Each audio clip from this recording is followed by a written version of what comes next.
You are listening to Personalization Outbreak, a podcast about the collapse of traditional corporate standards in today's more personalized world. I'm Llopis.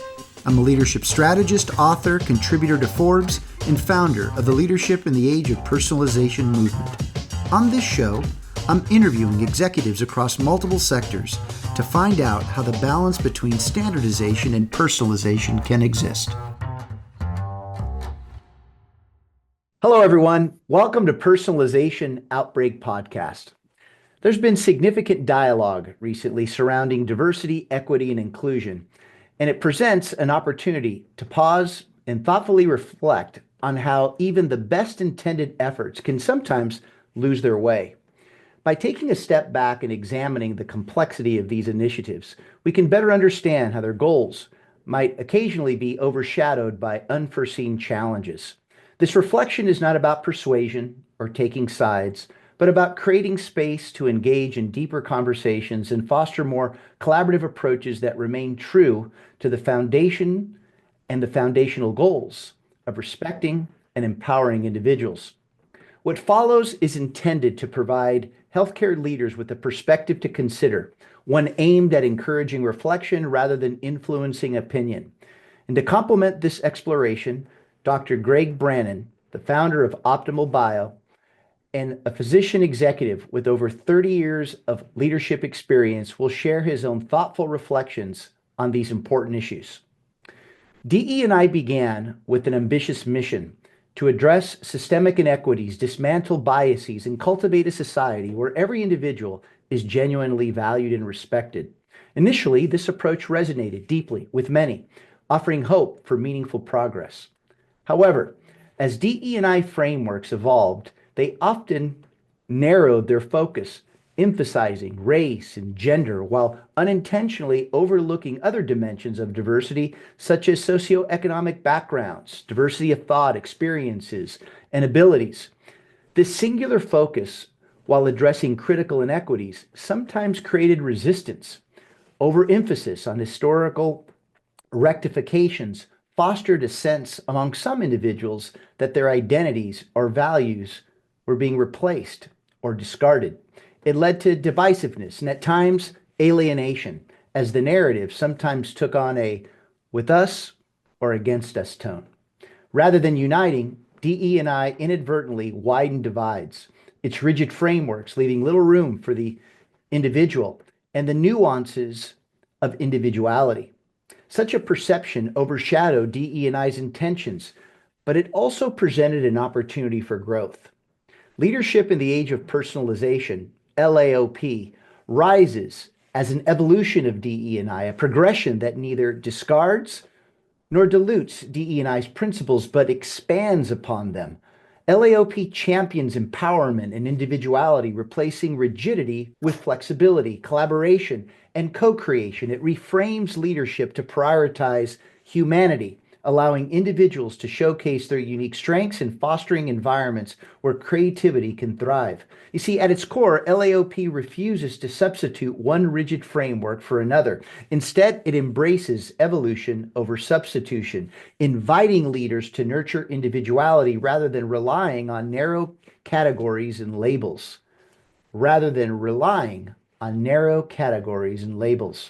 See, by emphasizing empowerment, LAOP creates opportunities for people to gain recognition and respect for the unique skills, talents, and contributions. For example, corporations like Costco exemplify how LAOP operates in the real world by fostering a culture where diverse perspectives are not just valued, not through just mandates, but through intentional commitment to innovation and inclusivity. See, Costco demonstrates how honoring individuality strengthens organizations. It supports the idea that leadership evolves not through rigid systems, but by adapting to the needs and strengths of the people it serves. A critical extension of LAOP is the concept of viewing employees as consumers. And this is very important when you consider that they have choices, not just of benefits, but of workplace cultures. Much like patients in healthcare are seen as individuals with distinct needs and preferences, employees today bring their unique aspirations and choices in their roles. They seek more than just a paycheck. They crave environments where their contributions are respected, their well-being is valued, and their growth is nurtured. See, this perspective aligns seamlessly with LAOP's drive for individuality and empowerment. Employees are no longer passive participants in the workplace. They are collaborators, decision makers, and most importantly, active change agents in shaping workplace dynamics. When organizations acknowledge this, they build cultures that actually foster true engagement. For example, imagine an employee that's skilled in creative problem solving, aligned to rigid, repetitive tasks daily. Under traditional frameworks, this talent may go unnoticed, leading to frustration and the eventual disengagement. Now, through the LAOP lens, leadership recognizes and celebrates individuality, providing that employee opportunities to innovate within their role. Similarly, some employees excel in collaborative environments, while others find their best work while operating independently. Honoring these preferences through tailored strategies promotes not only productivity, but also genuine satisfaction. You see, the idea of employees as consumers also ties into this concept of choice. Just as patients select care providers based on experience and alignment with their values, employees exercise choice in the organizations and cultures they commit to. See, offering flexibility in work arrangements, personalized career paths, and meaningful opportunities for growth fosters a sense of ownership and connection. Such practices transform the workplace into a thriving ecosystem of collaboration and creativity rather than a static system of compliance. Healthcare, perhaps more than any other industry, highlights the pressing need for LAOP. Challenges such as burnout amongst professionals, the demand for patient-centered care, and the lack of diverse voices in leadership are deeply rooted in systems that prioritize efficiency over humanity. Many healthcare professionals experience burnout because their work environment fails to acknowledge their individuality. Systems demand conformity, leaving limited role for people to align their roles with their strengths or express the fullness of their abilities. A nurse with exceptional interpersonal skills, for instance, may elevate patient care far beyond clinical outcomes by fostering trust and connection. See, under LAOP, leaders recognize and create space for such contributions, empowering healthcare workers and restoring meaning to their roles. Patient-centered care also thrives under LAOP principles. See, while DE&I frameworks often address broad categorizations, these alone cannot reflect the full diversity of patients' lived experiences. LAOP's focus on individuality allows leaders to craft more personalized care models that honor the complexity of every patient. By valuing each individual's needs, preferences, and cultural context, healthcare organizations can improve outcomes and preserve the dignity of every interaction. And finally, the concept of co-creation further transforms health leadership. Traditional hierarchical systems rely on top-down decision-making, often excluding critical voices from the process. LAOP challenges this status quo, encouraging collaboration between leaders and frontline staff. For example, when nurses and technicians are involved in improving workflows, they generate innovative solutions grounded in everyday reality. See, this shift removes blind spots, fostering organizational resilience and adaptability. Restoring humanity in leadership requires a shift not only in systems, but in mindsets.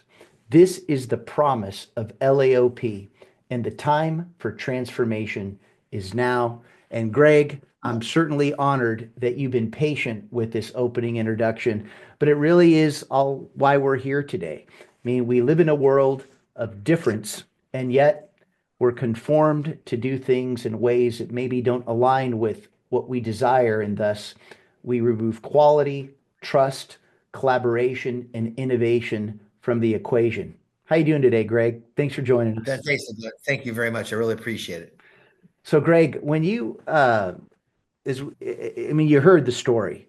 What's the first thing that jumps out? I mean, you have well over 30 years of as a physician executive, and the healthcare industry struggling right now.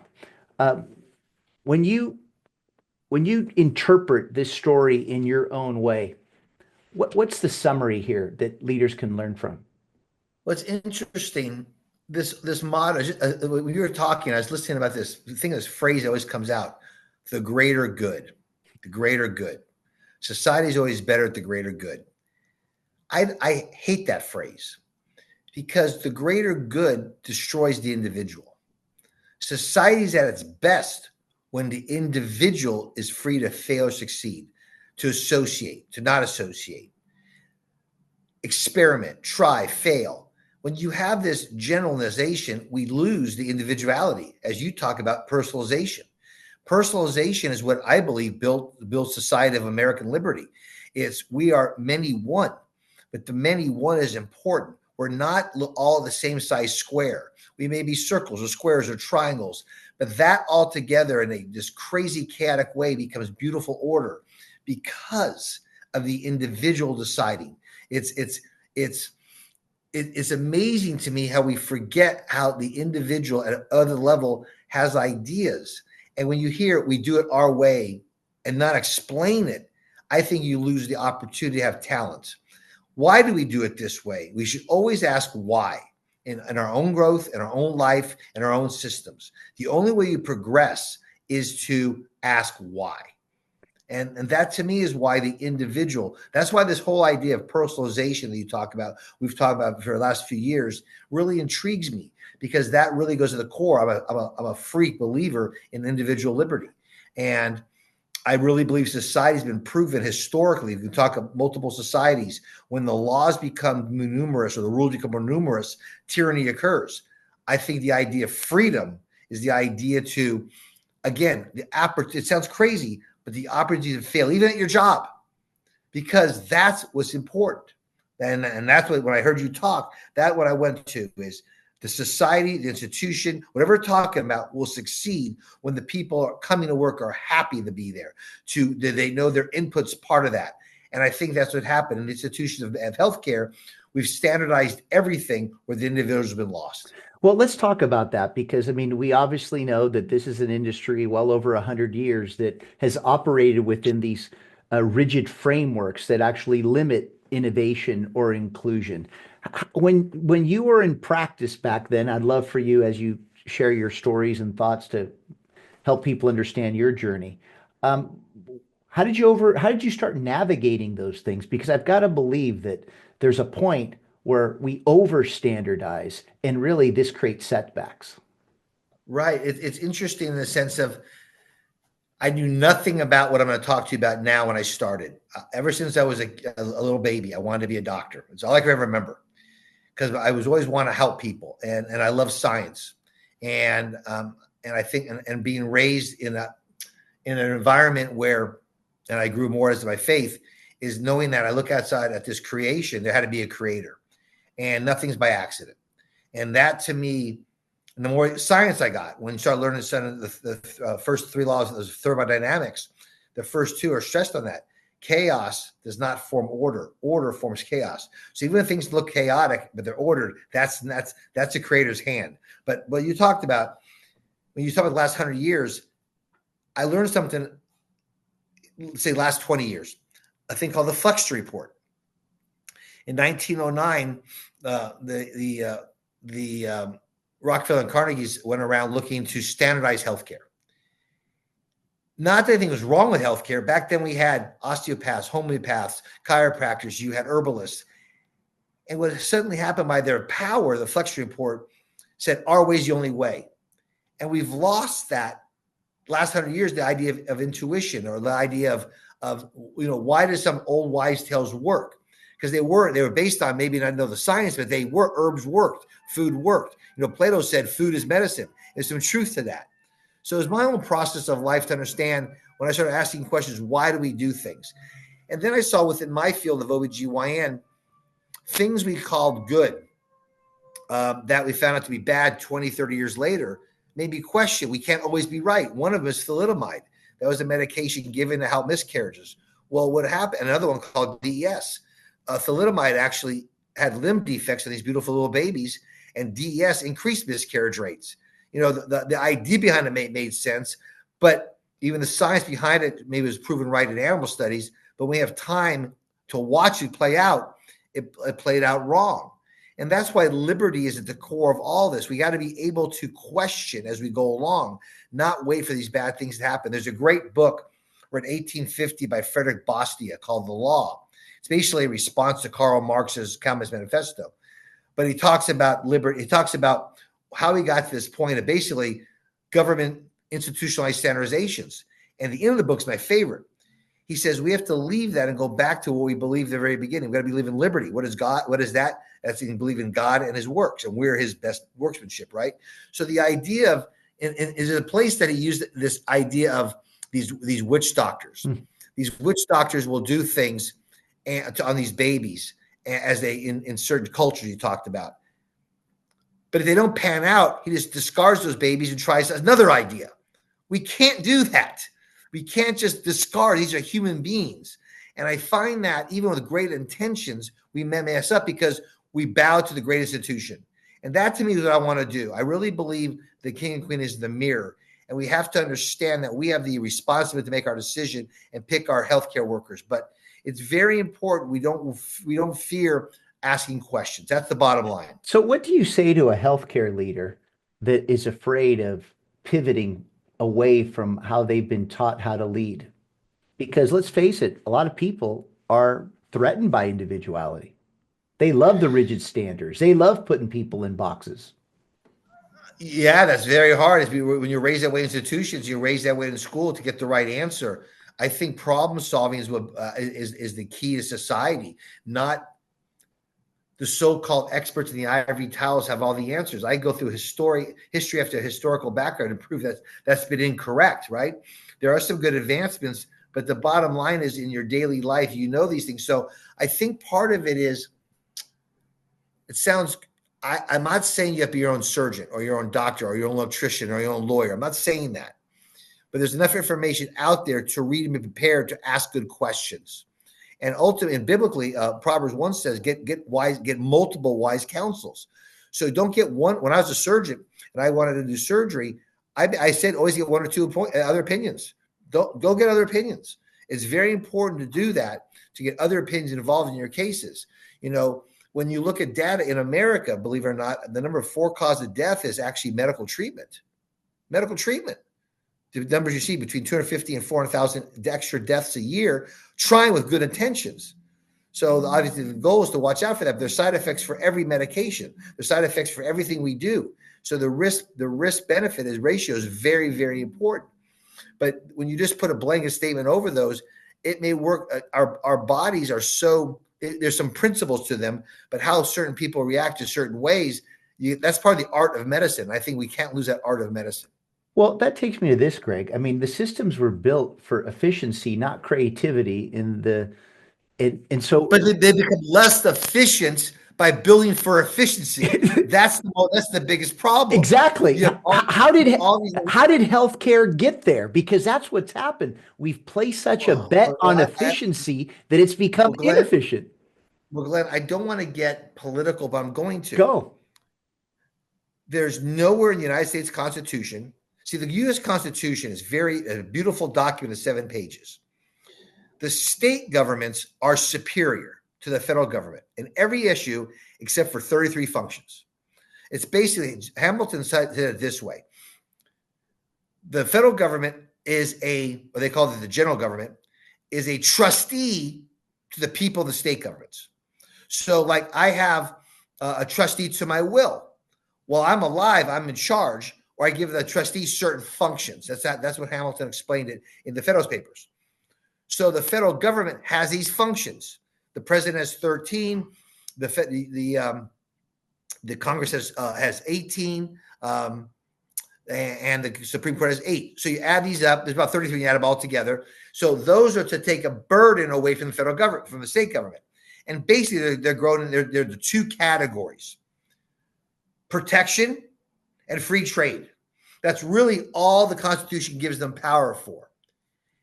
And that's why in the preamble of the Bill of Rights, it says these Bill of Rights they're writing them down now so there'll be no misconstruction or there'll be no misconstruction of the rules in the future. They're to bind the federal government to these functions.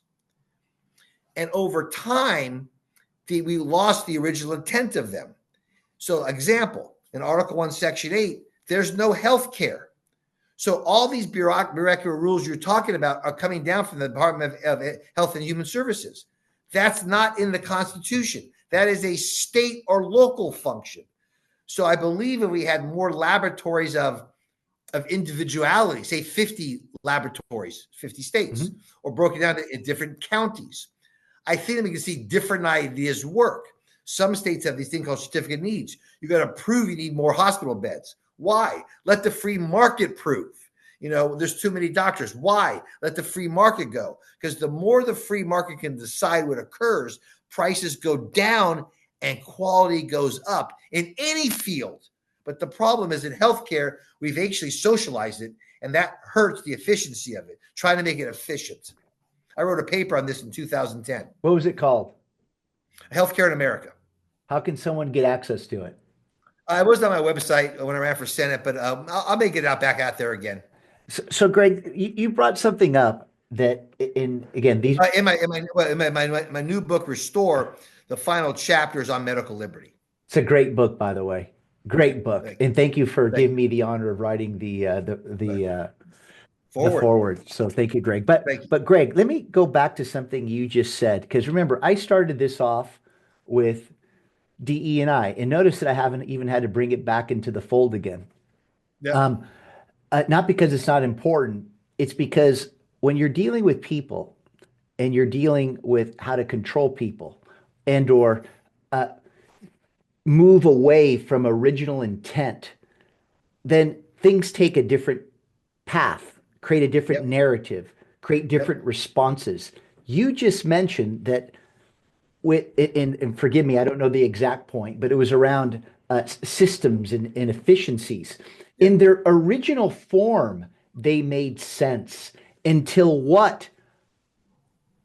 we started removing ourselves from the original origin roots of why we created those systems and structures, and then they spiraled out of control as things became more political, money got involved, different agendas took place. Well, the thing is, there's a great during the 1880s to 1930s. There's this thing called there's a big book called Technocracy, how technology become the bureaucracy, and we're based upon our carbon output. I mean, this is not new stuff. This is back 100 years ago, and again, this is from the industrial age where they want to go to worker bees, and to me, that misses now it's going to get a little biblical here, but we're made as individuals in God's image. We're not worker bees, okay? Adam and Eve are made to be stewards of the earth, not part of the earth. We're supposed to be in charge of these things. We're made in God's image. And this is very simple. How do you run it? Christ said very simply, honor me, love me,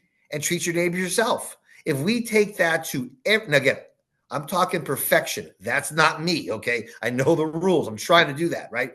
But if in anything we do, and if we treat people as you want to be treated, it's so much better. This is DEI stuff. This is the problem. It forces people based on religion or skin, which is not America. We are this beautiful rainbow of cornucopia of different cultures. That's what makes it such a beautiful place.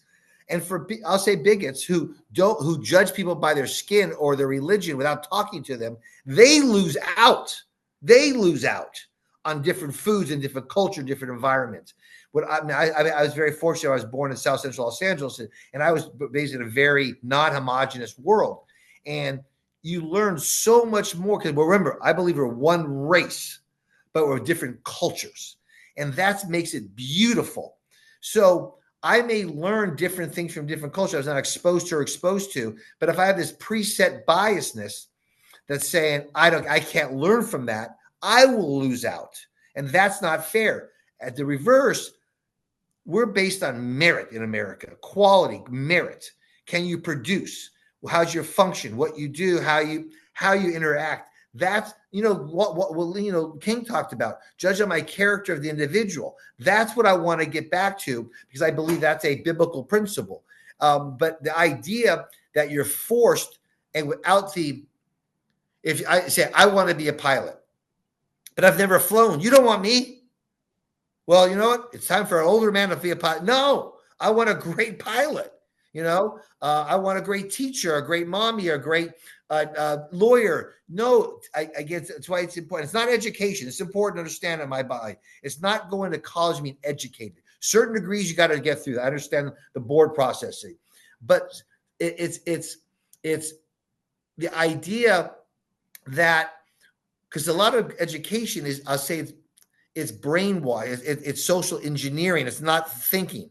We used to be more of an education of problem solving. I think that to me, that's why I love engineers as a degree. It's a problem solving. My degree was memorizing. There's goodness to that, but you become good at something you can problem solve. And I think that's what we lose lacking. And in an institutional setting you're talking about here, we lose the idea of problem solving. Well, all we do is say, well, this way it's been done, do it this way. But I want to know always the why. That's important. Well, and you've brought up a couple things here, Greg. Number one, is it now we're living in a world that has completely different challenges and a lot more opportunities than ever before. I think a lot of people right now are fearing unknowns. But that's what happens when you've been placed in a box. That's what happens when you're told what to do. We don't prepare ourselves to evolve, and thus we reach a point that's different from what we've ever experienced before, and we're not ready to seize those opportunities. And what do? Right. We take steps backward, not forward. Right. And so we've been in this very systemic one size fits all approach where even though there's all these categories, they've been promoting sameness in thinking.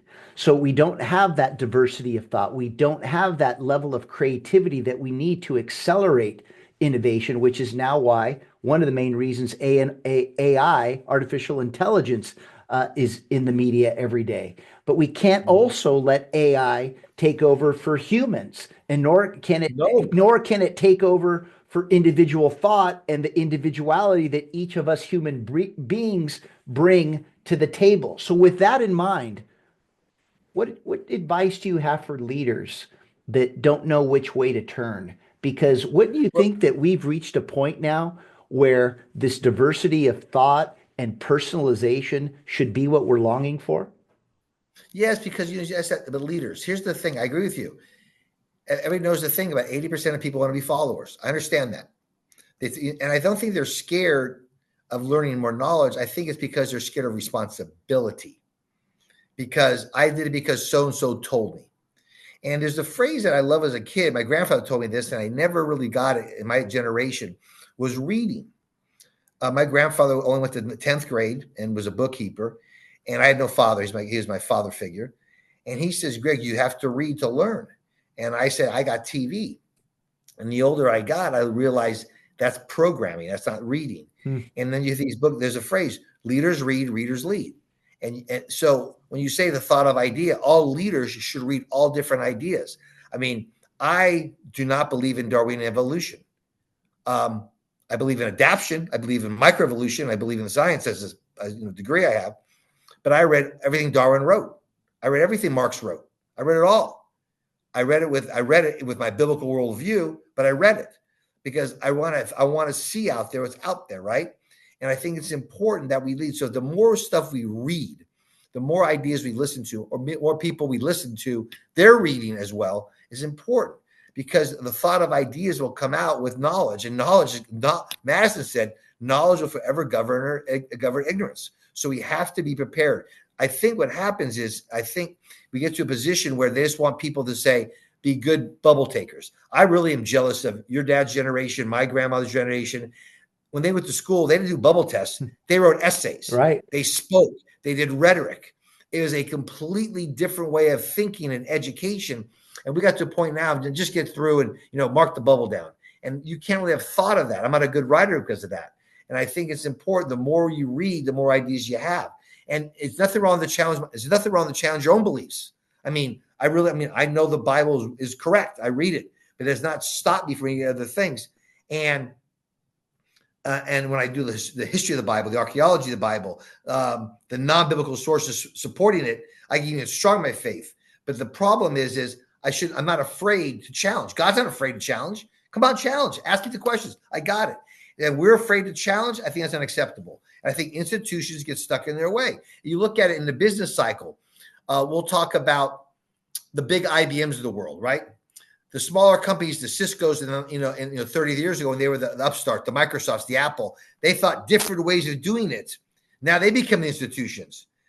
There's something else out there now. You have NVIDIA, the AI, different ways of thinking things. That's why you got to be in work. I think you got to be nimble. And the way that the individual is in our company, we want all the individuals to not be afraid to say things and to question what we do. We meet every Tuesday and we do that. It's a way of cultivating leadership no matter what your job is in the place. So let's talk a little bit about healthcare. Let's go back to healthcare and take what you just said and apply that to why there isn't enough alignment between leadership and nurses, as an example. Why is nurses in my job? A nurse was more than my right hand. The nurses were part of me, the team. I was a labor and delivery, an OBGYN. And when I first started, when I was training, actually, you have these nurses with 20, 30 years experience on the bedside. And they were mixing IVs, seeing the patients, watching labor, seeing risk factors after surgery. And later on now, they're on the computer all day long, putting everything, tracking everything down. This whole EMR stuff to make it more efficient took them away from the patient. When I have a question for how the patient's doing, my nurses would know them backwards and forwards. They know their husbands. They knew the whole thing about it because they were there. I got to know the patient more. Now everything is it documented? Is it documented? That's all we ever hear. The burnout, I believe, is more of the work that's non-patient related. So if as a leader in a hospital institution can find a way to truly, not in words, but truly get back to the patient-centered, I think that'll decrease the burnout. I really do. So why? Go ahead, Greg.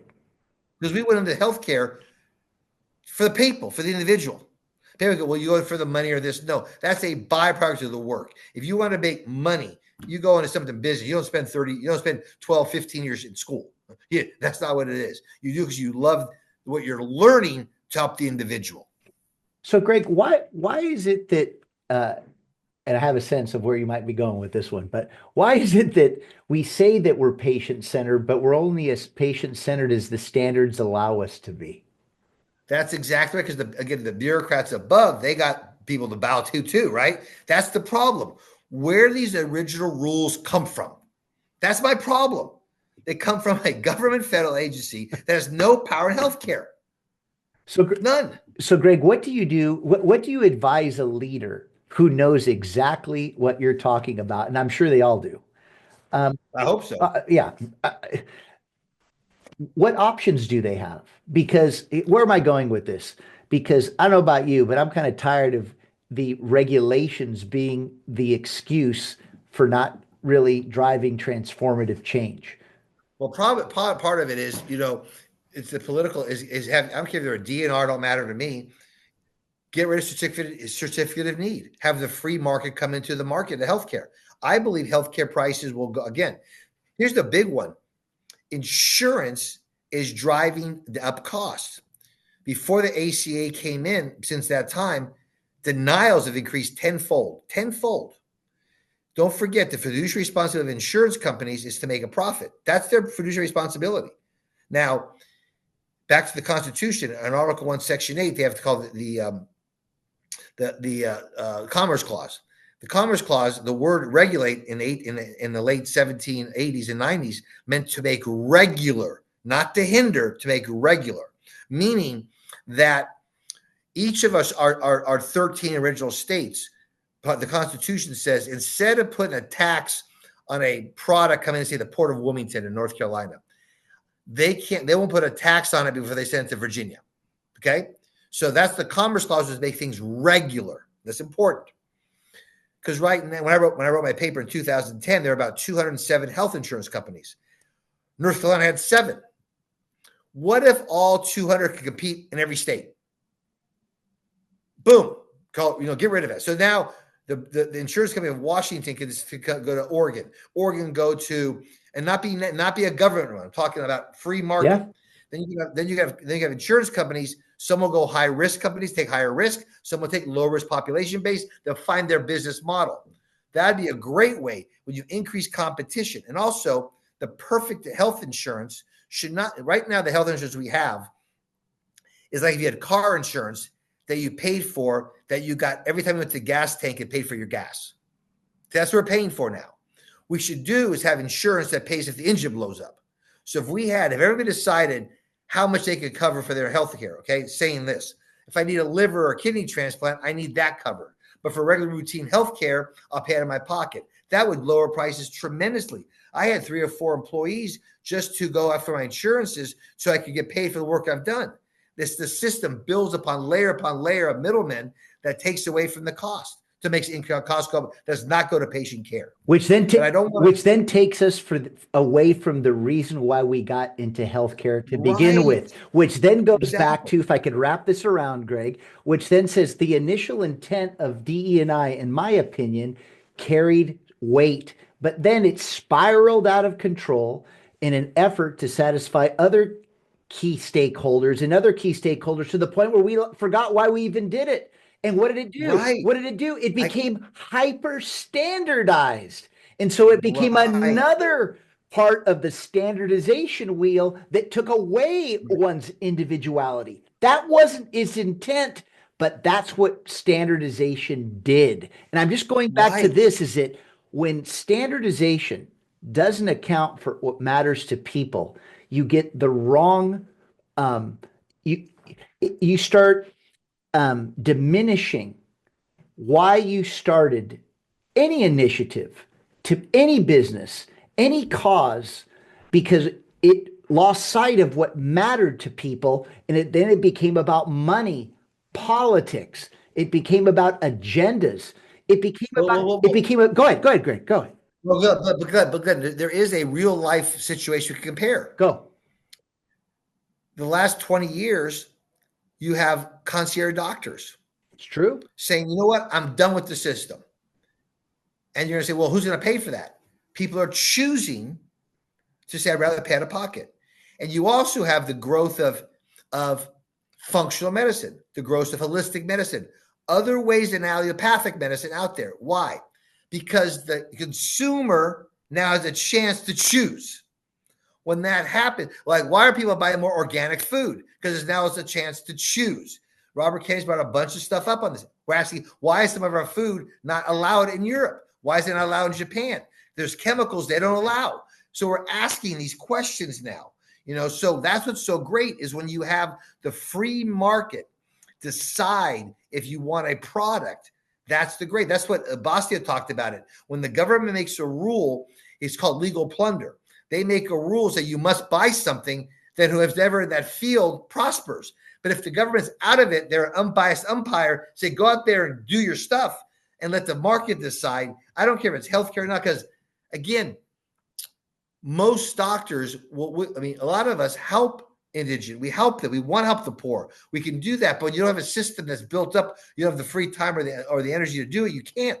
That's what's happening here is when you see people having choice, you're seeing the non-institutionalizing places are superior to the institutional ways of patients going that direction. So if you ran a hospital that gave choice, different ways to treat things beforehand, I think that would open up a lot of doors. And I see that coming to fruition. I really do. Well, look at what you've done. Well, the thing is, we have the greatest, I'll say, in America, the greatest sick care in the world. I'm hit by a car. I want to be in America. I need a liver or a heart. I want to be in America. I have a high risk delivery. America. I've done work in Central America. I've done work in Africa. I know what we have. I'm grateful beyond words. But preventive stuff, we're behind Hong Kong. We're behind islands of the Mediterranean. We're behind that because our food source has become very, very sick. Here's an interesting statistic. 1912, 1913, less than 1% of Americans were chronically ill. Diabetes, obesity, you name the disease. We died of dirty water and trauma. Okay? 1960, the year I was born, 3% of Americans were chronically ill. Today, it's 75%. Wow. Okay. So something in our system, there are papers came out last week, how the Amish are the healthiest population base in the world. And they opted out of our institutionalization healthcare. So what we should do as leaders is ask the question, what are they doing that we're not? That's what we should ask. There are successful subsets of humans out there with better healthcare than us. Why? Well, and that's what scares people. what's interesting about that example is here's a group of individuals that have their own values, they have their choices, they have a way in which they live, and they made decisions outside of the institution based upon what was in their best interest, which we could all benefit from. Right. We have to ask questions. In 1970, autism was 1 in 10,000.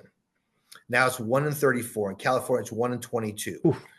We just have to ask questions. And the problem is powers to be afraid. Why are they afraid? Let's ask questions. We don't ask questions. That's not a good scientist.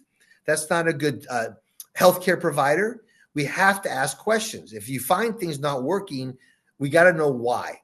And I think the system is not. They don't like being questioned. That's the bottom line.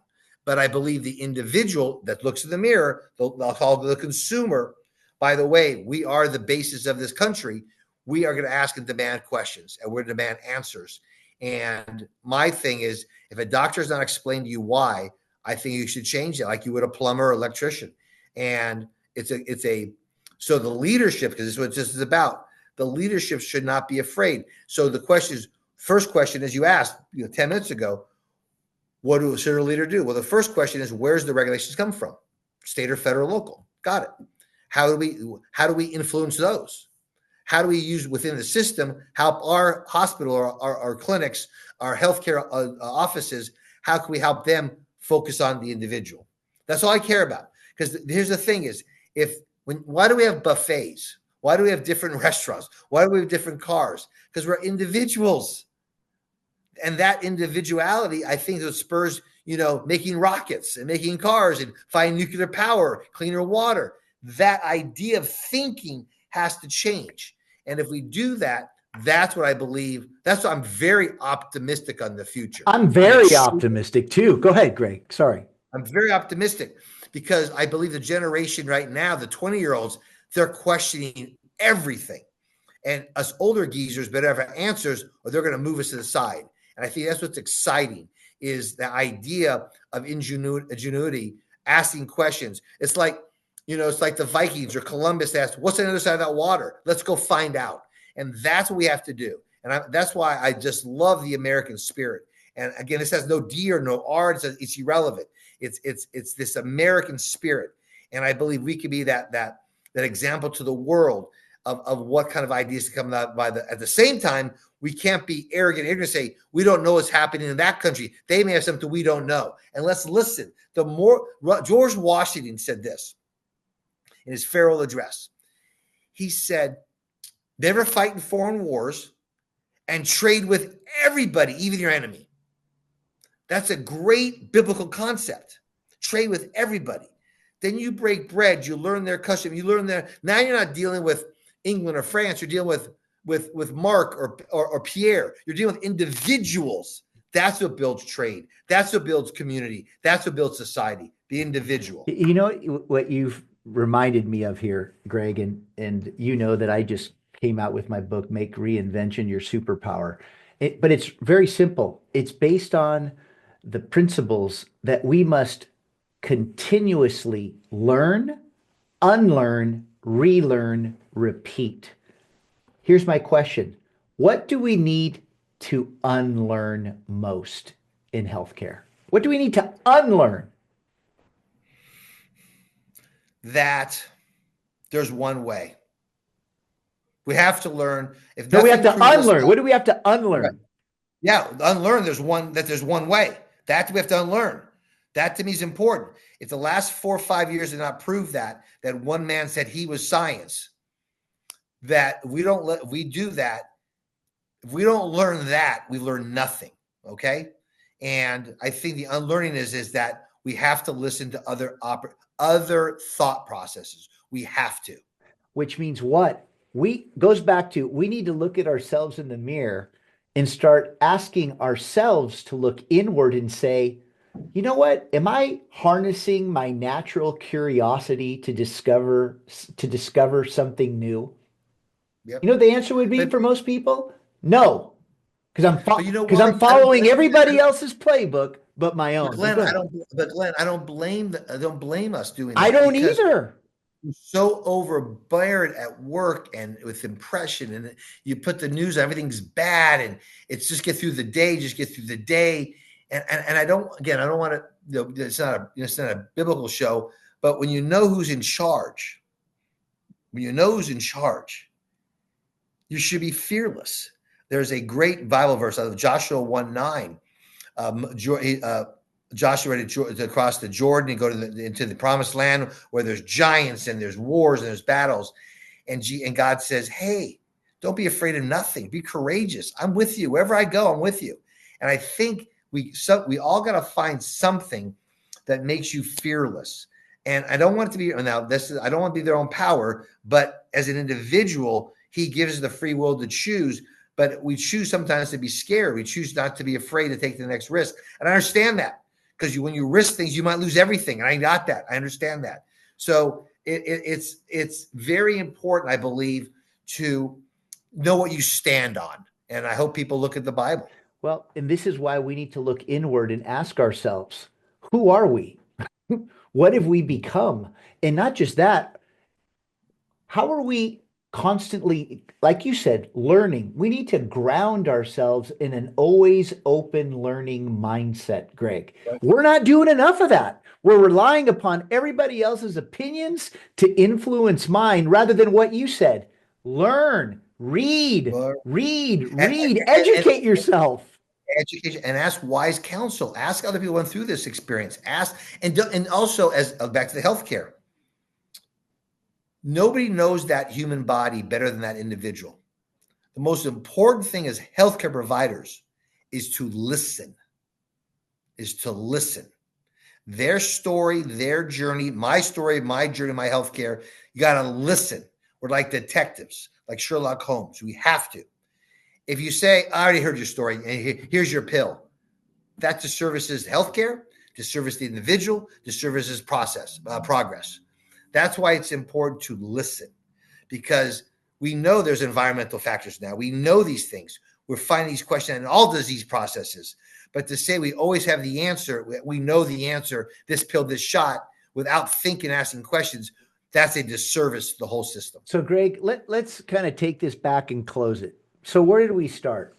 That we as people have been put in a position in recent years to feel like we are identified by a category or a box or even a label. Now we're saying, well, that wasn't the intent, but that's where certain initiatives took us. Now, Right. what do people want? They want freedom. They want to unleash their individuality. They want to feel as if they matter, and they want to discover their capabilities rather than those capabilities being defined for them. Well, Glenn, real quick Go, before you say that, go. I don't want to say they want. I hope they want, because I've been in positions where I'd rather not speak out, and I've found places where I want to speak out, right? And the problem is we assume everybody wants freedom. Some want security. Some want a paycheck, a shelter. And I understand all that. It has to come. But how much will we give away for security or the paycheck? And that's an individual choice. I would much rather have my opportunity to fail and succeed, and I might go hungry than getting a paycheck. But when you use the word equity, and that's what happens, equity is not the same as equal, right? Equity is outcome. We want equal opportunity is different than equal outcome. Equal outcome is where the elites have more than we do, and as plebes just have the basis. I believe I want an opportunity to make as high as I can in my career, economically, my freedom of religion, my non-freedom religion, whatever that is. I think that's what's happening. But I do believe we're beaten down enough that I say 80% of people, they don't want us freedom. They don't want it. They prefer to be told what to do. And I believe shows like this, hopefully, we can motivate the people, say, no, you may have a better idea than the so-called expert. So I'm hoping we motivate people to want that. There's 20% that do, Glenn. I agree with you. I believe at the heart we want it, but how much are we, how many layers of onions over that has been scaled over us, right? Of trying to being beat down, trying to being beaten down.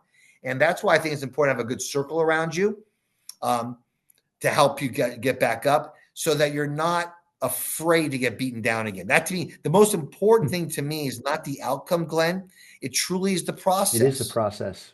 The process. And, it's interesting because you said opportunity. I mean, think about this. Why do we go to school? Why do we get a job? Why do we do these things? One might say, oh, we do it to improve it's really to improve or increase the opportunities that we can get in life.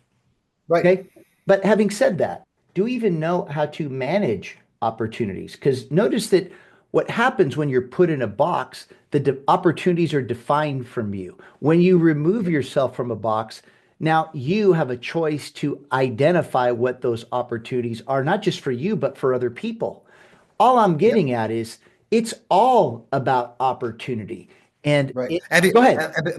But be prepared for them, Glenn. That's the key, but that's the point, is that when we don't know how to manage them, we don't know how to prepare for them, especially when we've been told what we should be doing for the opportunities that everybody else has identified but ourselves. And I think that's what your point is. I worked in a pathology lab before I got to med school because I didn't get in the first time. And this professor is old, is a great guy. He just said in a sidebar, he goes, it's funny, Greg, the harder I work, the luckier I am. And I know what he means now. If you're not prepared or study when the opportunity comes, you're not ready. You know, there's no overnight successes. They've worked hard for that position to become ready.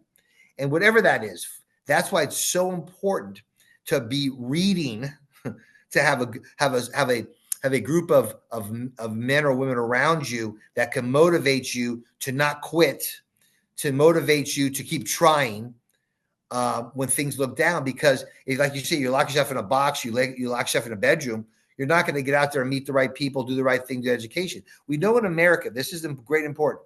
We're not a caste society. We've had two presidents raised by single mommies, President Obama and President Clinton. They didn't have to live the perfect life. You have the Bushes who are, I'll say, the elite life. They end up the same place. They work. There's opportunities. And this is important. Nowhere in the world could that have happened in any other country but here. Exactly. And to me, that's what's exciting about this place is, so education and hard work will give an opportunity. But if you don't have that, but I don't want to be slapped in the face where every time when I get slapped in the face to quit. And you talk about back to the whole thing, your leaderships in these institutions. They have to be not afraid to ask questions, even though they may be slapped down. That's the bottom line. And you know what that does? It limits our ability to plant more seeds of opportunity. So think about that. Mm-hmm. The more we get beaten down and we don't have the ability to bounce back up, then we lose the opportunity to plant more seeds of what could potentially happen. And this is why like you said, hard work creates more opportunity. Why? Because you're now planting more seeds because you never know what seed's going to grow. And when we start limiting this is when we start limiting the power of humanity. This is where our freedom loses its value, and we start creating levels of mediocrity that then take that much more time to bounce back. And these are the traps that we need to avoid. Well, that's why, not to be preachy, but I end with this. Colossians 3:17 says, whatever you do, do unto the Lord. Whatever you do. And I think that's a very important concept. And we are based on a Judeo-Christian belief in this country. I believe there's some ethics there that are, even if you're not a believer, there's some great ethics that are phenomenal. Darwin said, a non-believer, that you hope that if you go to an island in the Pacific where there's cannibals, that a missionary got there first. That's how much even an atheist believes in the power of the word, right? So these are great things and great concepts, but we just cannot be afraid to question. I don't care what level you are at your work, don't be afraid to question. But if you question and you want to be handed something, that's the problem. Be prepared so when your opportunity comes, you can excel at your job or excel at your career. That's what's important. So don't wait for an opportunity, but be prepared. Reading, studying, follow a mentor, be a plumber and be an apprentice plumber, an apprentice electrician. Those things we could do by learning. And I think that's what's important. Finding a mentor is great. But I know it comes to healthcare. But the problem with healthcare is truly the millions of words of regulations that do not focus on the actual most important person, the individual that needs the healthcare. Greg, thank you so much. Every time we talk, it is so enlightening, and I know our audience just loves your wisdom, and they really appreciate your thought. And they may not all believe everything that you say, but they're inspired by the message of taking ownership and not being afraid to ask questions and to do what's right. Because in the end, knowing what's right isn't what we always do. And we have to start doing what's right with greater consistency. And you've given us a little mini playbook for how to do that, Greg. Well, I'm honored, and I don't want to bore people with this, but man, I have complete faith in the King, Queen, the mirror, because I know who are made the image are, and we do this correctly, Glenn. Society has a phenomenal opportunity. Amen. Greg, thank you so, so much. Okay. And as we Thank leave you. every show, when you lead in the age of personalization, you will see things that others don't. Do what others won't and keep pushing when prudence says quit, which is exactly Greg's message today. Greg, thank you so much. We appreciate you. Thank you, Thank buddy. you, bud. Appreciate it. Thanks for listening to Personalization Outbreak. Make sure to subscribe so you never miss a show. If you enjoyed the content, visit ageofpersonalization.com to check out our free streaming video series and learn how to get involved in the movement. I'm Glenn Llopis. I wish you a good day, and remember, without strategy, change is merely substitution, not evolution.